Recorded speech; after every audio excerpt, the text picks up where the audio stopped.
نحمدہ ونصلی ونسلم علی رسولہ الکریم اما بعد فاعوذ باللہ السمیع العلیم من الشیطان اللعین الرجیم بسم اللہ الرحمن الرحیم یا ایہا الذین آمنوا کتب علیکم الصیام کما کتب علی الذین من قبلکم لعلکم تتقون صدق اللہ مولانا العظیم وصدق رسولہ النبی الکریم الامین ونحن علی ذلک لمن الشاہدین والشاکرین والحمد للہ رب العالمین رب اشرح لی صدری ویسر لی امری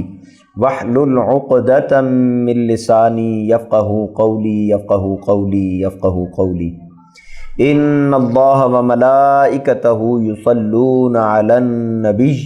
یا ایہا الذین آمنوا صلوا علیہ وسلموا تسلیما الصلاۃ والسلام علیک یا سیدی یا رسول اللہ وعلی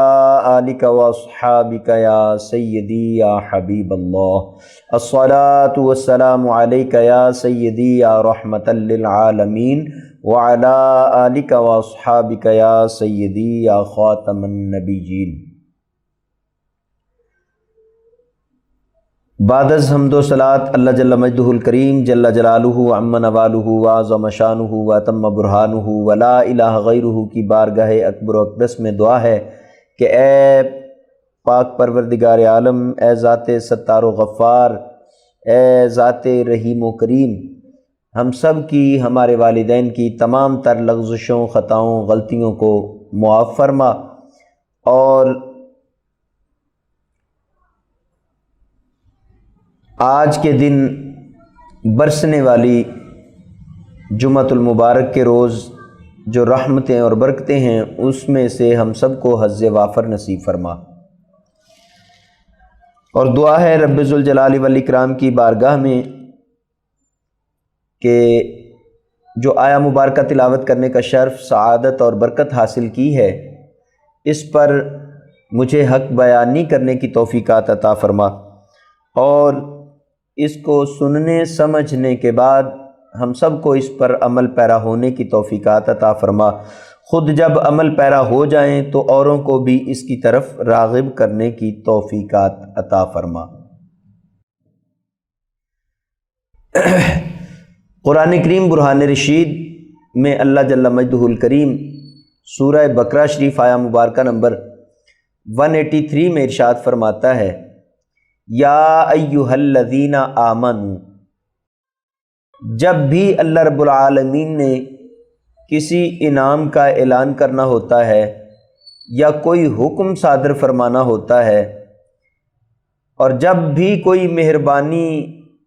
یا عنایت فرمانی ہوتی ہے،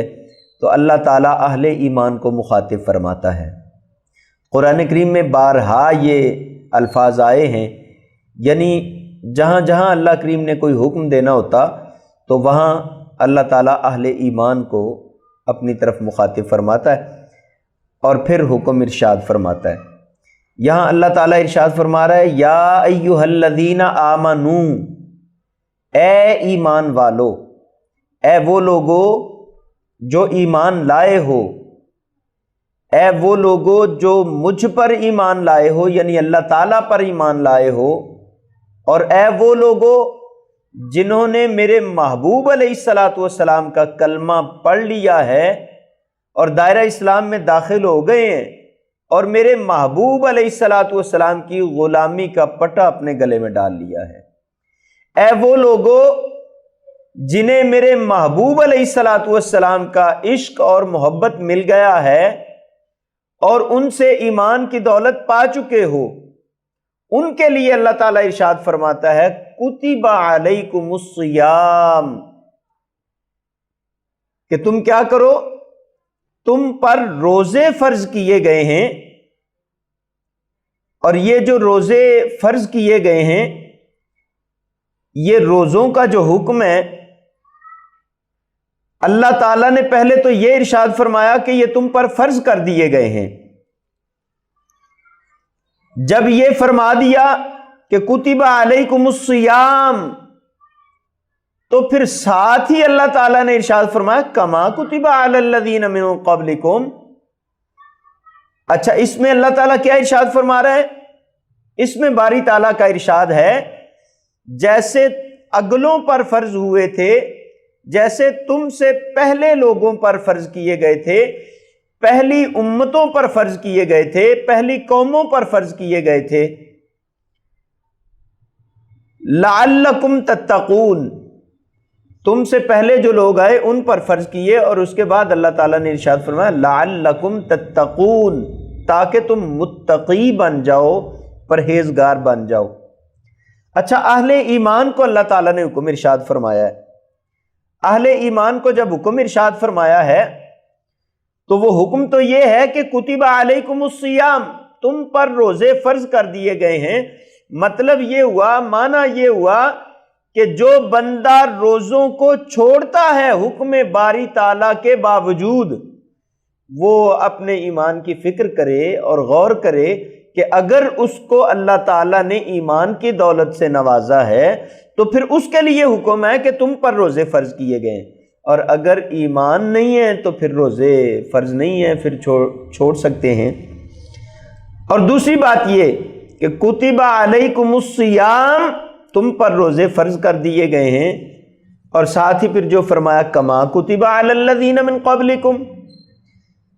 تو اس کا مطلب کیا ہے کہ صرف تم پر فرض نہیں کیے بلکہ تم سے اگلے لوگوں پر بھی فرض کیے ہیں، تم سے پہلے جتنی امتیں آئیں ان پر بھی فرض تھے، ان قوموں پر بھی فرض کیے گئے تھے۔ یعنی جس طرح حضرت آدم علیہ السلام کے دور سے روزے جو ہیں یہ جاری و ساری ہیں،